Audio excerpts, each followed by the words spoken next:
Welcome to the Manager Tools Podcast for Monday, March 26, 2007. How to write thank you notes.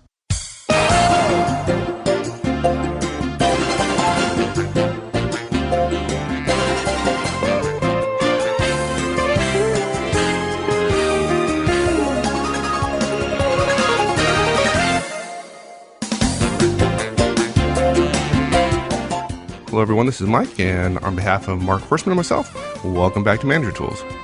Now, we've talked about thank you notes probably 100 times. Unfortunately, they are fast becoming a nearly lost art, and that's too bad because they're always appreciated. We know too many managers and professionals who keep them for years. Mark often tells me about the basket of thank you cards underneath his desk that he keeps, and when he's feeling particularly low, he pulls out that basket and reads through those thank you cards. Now, that's how much it means to folks. Now, we consider thank you notes a part of every manager's career management toolkit. And today, we're going to talk about how to write them.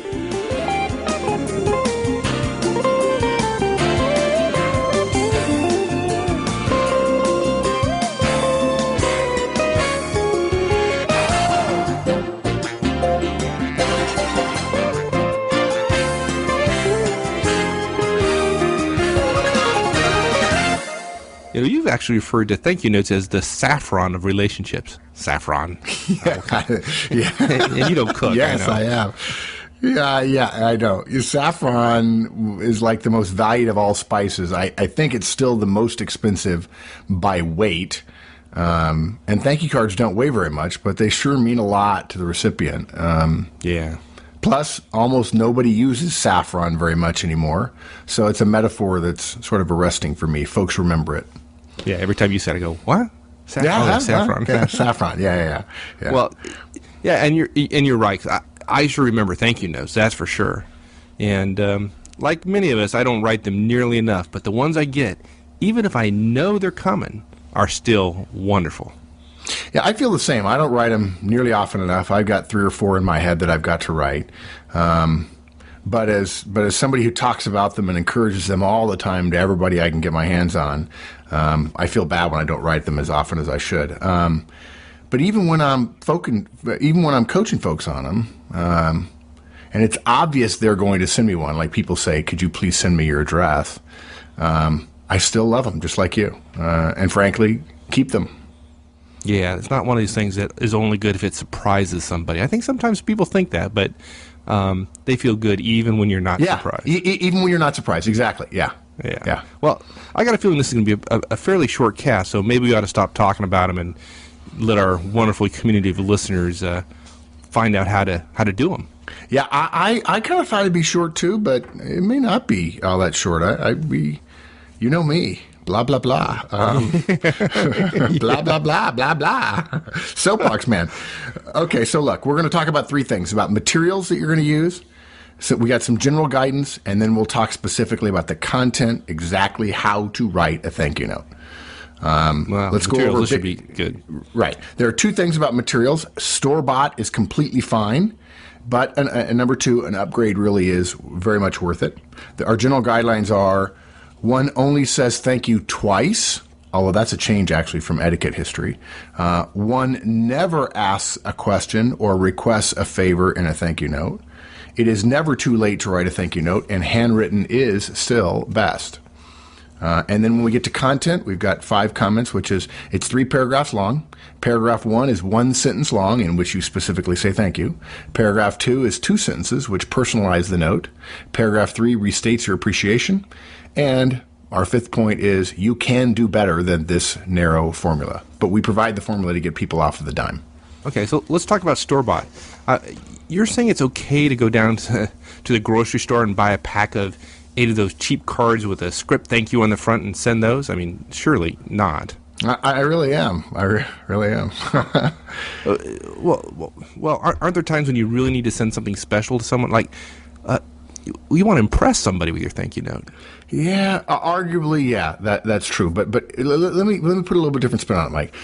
In my experience, the question is not which card to send. In other words, we're suggesting here that someone actually has both personalized stationery and then some store-bought stuff and has to decide which one to send. That just doesn't happen. And people aren't making that choice. Some people have nice stuff, some don't. I don't make a huge distinction. I think we were talking about earlier, right? Neither you nor I make a huge distinction between the ones I get in terms of how pretty they are, right? Yeah, never. Right, we don't. So I just don't think the decision point is whether or not you really should have your own personalized or corporate stationery. I think the bigger issue is that folks aren't writing thank you notes because they don't have the right materials, and that's a shame. And the right materials are literally anything that you can write a thank you note on. I mean, worst case, you could write it on a piece of scratch paper, but store-bought notes are completely fine. Yeah, you're right. Usually the decision is not how you're going to write or what kind of material you're going to use, but more whether you're going to send it or not. And it would be a shame for folks not to send it because they don't have an expensive thank you card or something like that. And I want to mention one other thing too.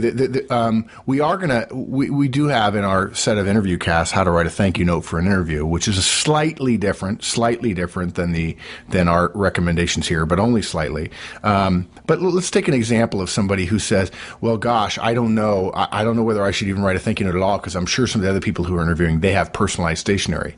Again, that's not the issue. The issue is if you don't have it, should you go buy store-bought? Yes, absolutely. If I get 5 thank you notes and 4 of them are a nice stationery and 1 is store-bought, I would much rather have a sharp, well-written one, which will provide you the template for, rather than one that's on store-bought. So the question is not relatively which one looks better. The question is to do or not to do. And it's not a reason not to do it to not go to the store. Simple as that. Right. Yeah. Are there any exceptions to this rule? Yeah, but I think it's a pretty subtle one. I don't want to spend too much time on it, I guess. And if you're an executive, you not having nice stuff is just dumb. Yeah. I'm not saying that if you don't, you shouldn't go to the store, because if you don't have nice stuff, go to the darn store, buy some thank you notes, and send them.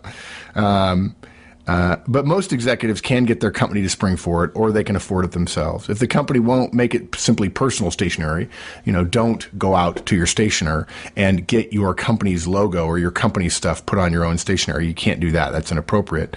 But just simply make it personal stationery. So that leads us to the topic of upgrades. Right.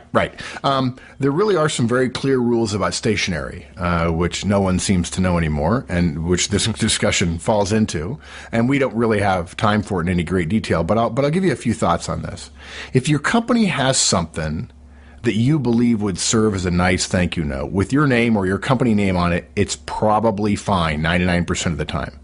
Okay, we're certainly not against folks having stationery with their name on it for use for home, separate from corporate stationery, whether the corporate stationery has your name on it and the logo or just the logo, doesn't matter.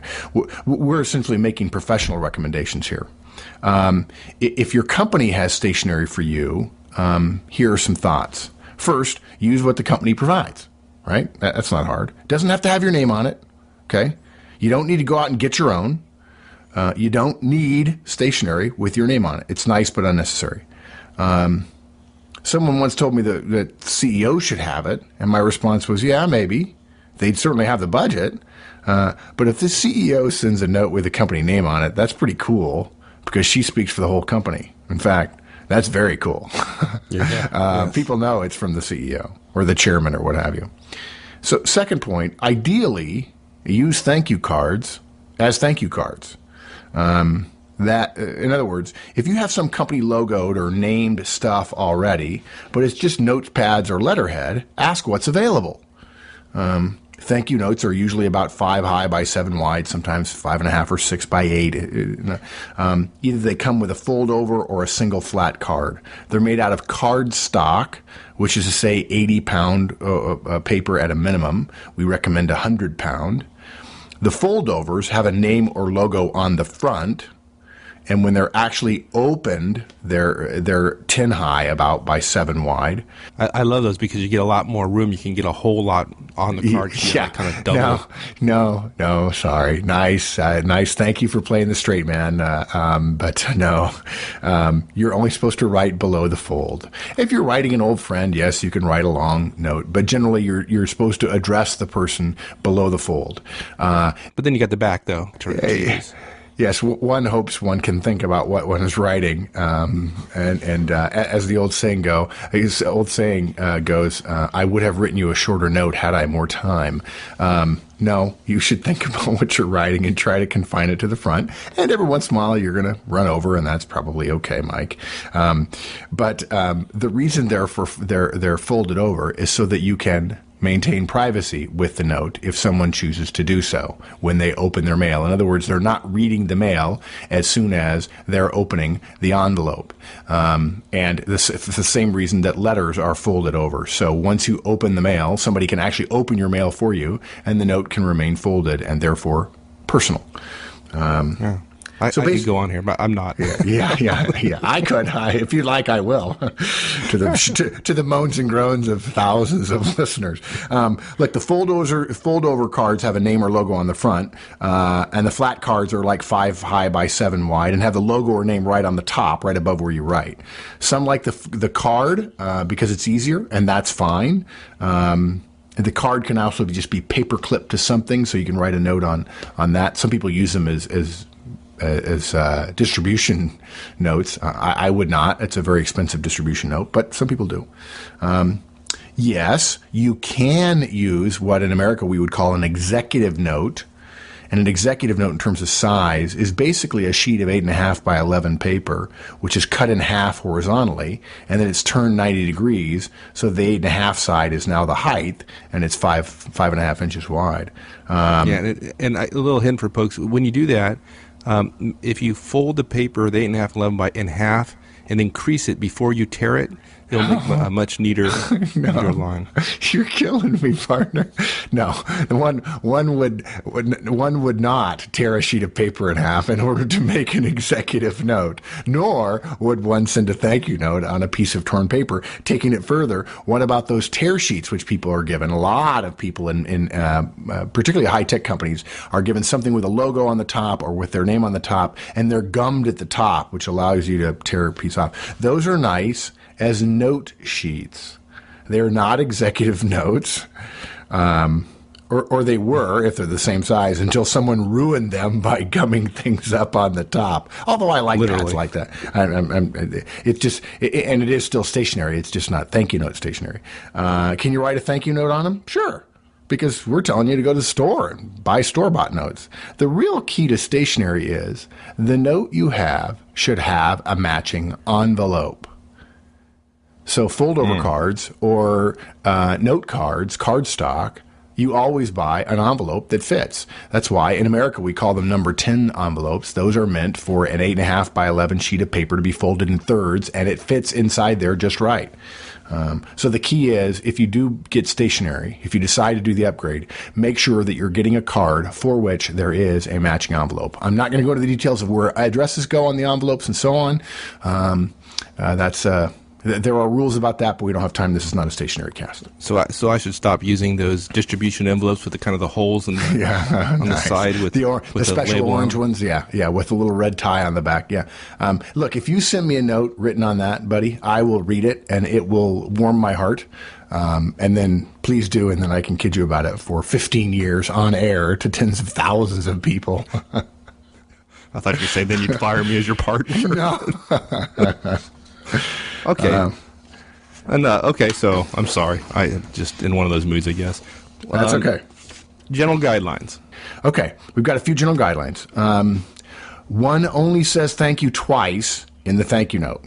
We'll talk about it more in the content section, but basically many folks mistakenly believe they should just say thank you over and over again. Thank you for the great time I had last night. Thank you again for the wonderful steak you made. Thank you for inviting me and my spouse to your home. It was a wonderful experience. It's not effective.